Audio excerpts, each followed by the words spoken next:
Lindsey Graham says he told Donald Trump to tell your side of the story by talking to Bob Woodward as Inner Circle start blame game over tapes bombshell. The South Carolina senator counseled Trump that Woodward is a well-known presidential author and Trump could tell him your side of the story. Trump had complained Woodward didn't interview him for his previous book. The president gave 18 interviews, where he said he decided to play down the virus. Trump's son-in-law Jared Kushner is quoted in the book. Other White House aides made contingency plans for a potentially damaging book. The interviews took place between December and July, according to Woodward, eager to reportedly try to get a favorable depiction in Woodward's new book. The president gave him his personal cell phone number. According to several White House officials, Trump would even call Woodward without his advisor's knowledge just to conduct some of the interviews. 2 interviews for the book took place in the Oval Office surrounded by aides, but several other interviews were often only Trump and Woodward on the phone. One of the most bombshell conversations was of Trump calling coronavirus deadly stuff while speaking with Woodward in February 2020. Woodward has also defended his decision to withhold Trump's virus comments by Jeff Earl, deputy U.S. political editor for DailyMail.com, and Valerie Edwards for DailyMail.com. Published 13:35 BST, the 10th of September 2020. Updated 17:59 BST, the 10th of September 2020. Donald Trump confidant and golf companion senator Lindsey Graham was among those urging the president to grant interviews to Watergate journalist Bob Woodward, a decision White House aides are now second-guessing after damaging disclosures. The backbiting was already underway hours after the release of excerpts from Woodward's bombshell book, Rage, as insiders and outsiders asked how Trump could have agreed to give 18 interviews with Woodward. Yeah. The last book Woodward wrote, Trump said he didn't know that he had wanted to be interviewed, Graham told the Daily Beast. So I said, well, the guy's a well-known presidential author. And, you got a chance to tell your side of the story. The president agreed, and there you go, he said. Graham, a former bitter Trump rival who became a top ally, made the disclosure after the book set the White House reeling. Unmirrored disclosures. Trump told Woodward February 7 he knew the coronavirus is deadly stuff, even as he was telling the nation it would go away. He even acknowledged, I like playing it down.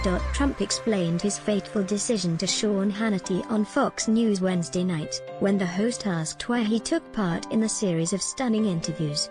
Sen. Lindsey Graham of South Carolina, a close Trump ally, counseled the president to talk to Bob Woodward for his bombshell book. What Donald Trump told Bob Woodward. Tape recordings and extracts from the veteran Watergate reporter's forthcoming book Rage make a series of bombshell revelations. Truth about coronavirus. Trump told Woodward on February 7 that coronavirus was deadly.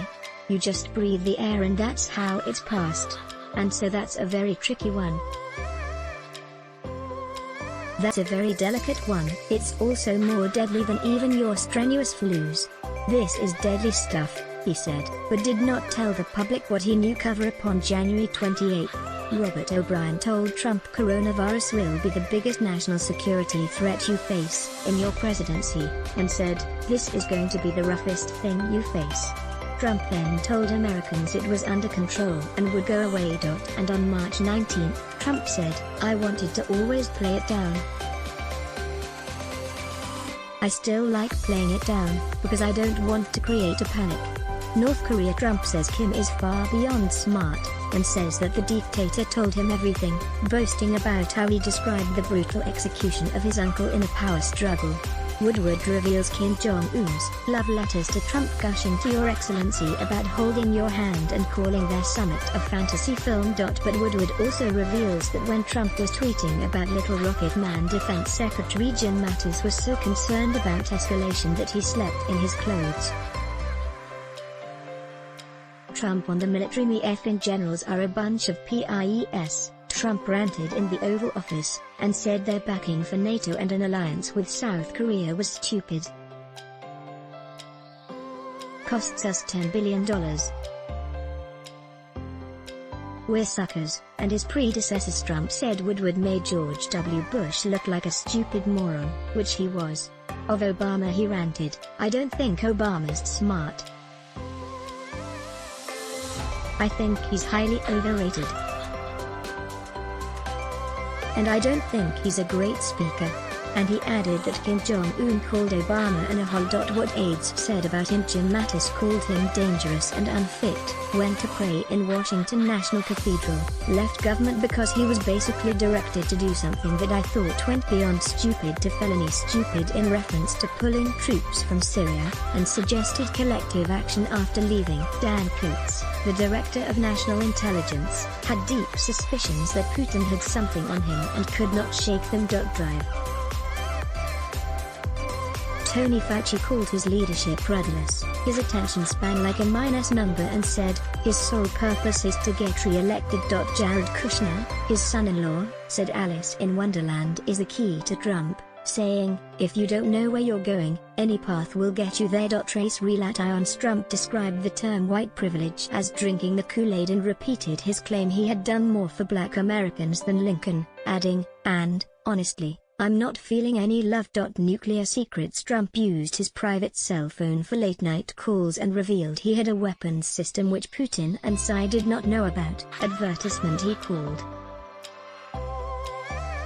"I didn't participate in his last one, and he does hit jobs with everybody," Trump said, echoing an attack form earlier in the day. He even did it on Obama, "So I figured, let's just give it a little shot. I'll speak to him. Wasn't a big deal," he said. "I don't know if the book is good or bad. I have no idea," Trump said. "Probably, almost definitely won't read it because I don't have time to read it.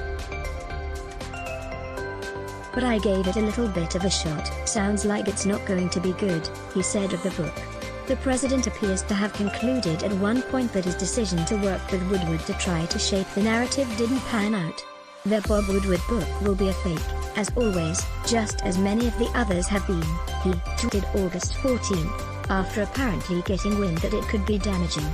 Fox News host Tucker Carlson skewered Graham on his own evening program, citing a source who knows as saying Graham set up and even sat in on the first Trump-Woodward interview. Trump's son-in-law, Jared Kushner, also is quoted in the book and participated in it. White House Chief of Staff Mark Meadows, who took over his role in late March, told Fox that providing Woodward with access to the White House is probably something that I would not have recommended had I been in the Chief of Staff role very early on. A December White House photo produced by Woodward shows Trump being interviewed, surrounded by acting White House Chief of Staff Mick Mulvaney, Counselor to the President Kellyanne Conway, and then Deputy White House Press Secretary Hogan Gidley, as well as Vice President Mike Pence. Trump is said to have given Bob Woodward his personal cell phone number in a bid to win him over during late-night calls, but the president would sometimes unburden himself while interviewing for the journalist's new book. Woodward's book, Rage, which comes out next week, draws from 18 conversations with Trump between December 2019 and July 2020, that took place in the Oval Office, at Mar-a-Lago and over the phone, occasionally at 9 or 10 o'clock at night. According to Woodward, sometimes he would get unexpected phone calls after 9 p.m. from the president who was reportedly trying to generate a favorable depiction in the book, unlike in Woodward's 2018 bestseller, Fear. When working on Fear, Woodward had repeatedly offered Trump the opportunity to be interviewed for the book, but Trump claimed he had never received the requests, and complained that he didn't participate. CNN's editor-at-large Chris Cillizza has written that there is more reasoning behind Trump granting 18 interviewed to Woodward than to give it a shot. Trump, Cillizza writes, is obsessed with his image, and is forever hunting out ways to cement his legacy in office, citing examples such as his attempt to buy Greenland or exploring the possibility of adding his face to Mount Rushmore. Woodward is seen as the foremost political journalist in the United States. He was one of the 2 reporters to break the Nixon-Watergate story, and in his later years has turned to writing books about presidents, writing 4 about George W. Bush, 2 about Obama, and then 3 about Trump in 2018. Woodward is writing the history of each president as it happens, Salisa writes. He is the most recognizable and famous political journalist in the country. When Bob Woodward says he wants to write about you, even if you are a billionaire businessman or the President of the United States, you are flattered. Salisa says that Trump likely saw an opportunity to convince negative coverage of him as negative and unfair, and a chance to convince him that he was doing a good job as president. Having missed out on the opportunity to be involved in Woodward's first book, Salisa says that Trump was not going to make the same mistake again. The phone calls, all of which were recorded by Woodward, were looked down upon by his aides who were not always notified about their conversations. In some of the interviews, Woodward said that Trump appeared to be worried about how he would be portrayed in the book. It would be an honor to get a good book from you, Trump reportedly said in one interview. In another conversation, Trump seemed more suspicious, telling Woodward, "You're probably going to screw me. You know, because that's the way it goes." According to Bob Woodward, sitting, sometimes he would get unexpected phone calls after 9 p.m. from the president, sitting, who was reportedly trying to generate a favorable depiction in the book. Unlike in Woodward's 2018 bestseller, Fear, sometimes Woodward would get unexpected phone calls after 9 p.m. from Trump, pictured Sunday, who was reportedly trying to get a favorable depiction in the book. Such phone calls were looked down upon by his aides who were not always notified about their conversations. According to CNN, which was among to report about the interviews, Trump had also told Woodward, "And in the end you'll probably write a lousy book. What can I say?" When the interviews began in December 2019, Woodward said on one occasion, Trump seemed more focused on showing him photographs than actually answering his questions. He then showed Woodward images of him with North Korean leader Kim Jong-un when Trump became the first U.S. president to step foot in the country on June 30, 2019. "This is me and him," Trump said. "That's the line, right? Then I walked over the line. Pretty cool. You know? Pretty cool. Right?" Trump asked while referring to the demilitarized zone that divides the Korean peninsula. Woodward said that during that interview, Trump also had props the parchment appointment orders of the judges stacked in the middle of the desk, the large rolls of pictures of him and Kim, and a binder with letters from Kim. Woodward writes, "I knew it was a big show. I had interviewed Presidents Carter, Clinton, George W. Bush and Obama in the Oval Office. All sat in the standard presidential seat by the fireplace and did not have props," Woodward added. When the interviews began in December 2019, Woodward said on one occasion, Trump seemed more focused on showing him photos of him with North Korea's Kim Jong-un from June 30, 2019, when Trump became the first U.S. president to step foot in the country. Pictured in another interview, Woodward wrote that Trump seemed to have an obsession with social media. "I'm number one on Twitter," Trump told Woodward, according to CNN. "When you're number one and when you have hundreds of millions of people, whether they're against you or not, they still read what you say." Former President Barack Obama actually ranks first overall on Twitter with 122 million followers compared to Trump's 85 million. He also reportedly claimed that Facebook founder and CEO Mark Zuckerberg told him he is the top spot on the social media platform when actually Trump is not even in the top 50.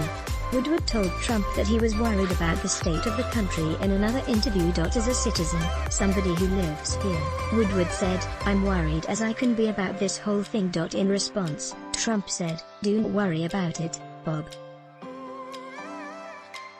Okay? Don't worry about it. We'll get to do another book. You'll find I was right." Trump admitted to minimizing the seriousness of the threat from COVID-19 at the outset of the pandemic in audio recordings released Wednesday from interviews with Woodward. "I wanted to always play it down," Trump said in an interview with Woodward on March 19. "I still like playing it down, because I don't want to create a panic," he said in the conversation with Woodward, which was recorded shortly after the revelations were made public. Woodward faced criticism for only now revealing Trump's early concerns about the severity of the coronavirus. But Woodward has claimed that he needed time to be sure that Trump's comments from February were accurate. Trump is also quoted in Woodward's book saying the virus was highly contagious and deadly stuff at a time when he was publicly dismissing it as no worse than the flu. Shortly after the revelations were made public, Woodward faced widespread criticism for only now revealing Trump's early concerns about the severity of the coronavirus. But Woodward has claimed that he needed time to be sure that Trump's private comments from February were accurate. "He tells me this, and I'm thinking, wow, that's interesting, but is it true? Trump says things that don't check out, right?" Woodward told the AP during a telephone interview. Using a famous phrase from the Watergate era, when Woodward's reporting for the Post helped lead to President Richard Nixon's resignation, Woodward said his mission was to determine, what did he know and when did he know it. On Twitter and elsewhere online, commentators accused Woodward of valuing book sales over public health. Nearly 200,000 Americans have died because neither Donald Trump nor Bob Woodward wanted to risk anything substantial to keep the country informed, wrote Esquire's Charles P. Pierce. During his AP interview, Woodward said Trump called him out of the blue in early February to unburden himself about the virus, which then had few cases in the US. But Woodward said that only in May was he satisfied that Trump's comments were based on reliable information and that by then the virus had spread nationwide. "If I had done the story at the time about what he knew in February, that's not telling us anything we didn't know," Woodward said. "At that point," he said, "the issue was no longer one of public health but of politics. His priority became getting the story out before the election in November. That was the demarcation line for me," he said. "Had I decided that my book was coming out on Christmas, the end of this year, that would have been unthinkable." Asked why he didn't share Trump's February remarks for a fellow Post reporter to pursue, Woodward said he had developed some pretty important sources on his own. "Could I have brought others in? Could they have done things I couldn't do?" he asked. "I was on the trail, and I was still on the trail when the virus, exploded. Read more. Let's block ads. Why?" Show your love for him. Click the link in description. Thanks for watching.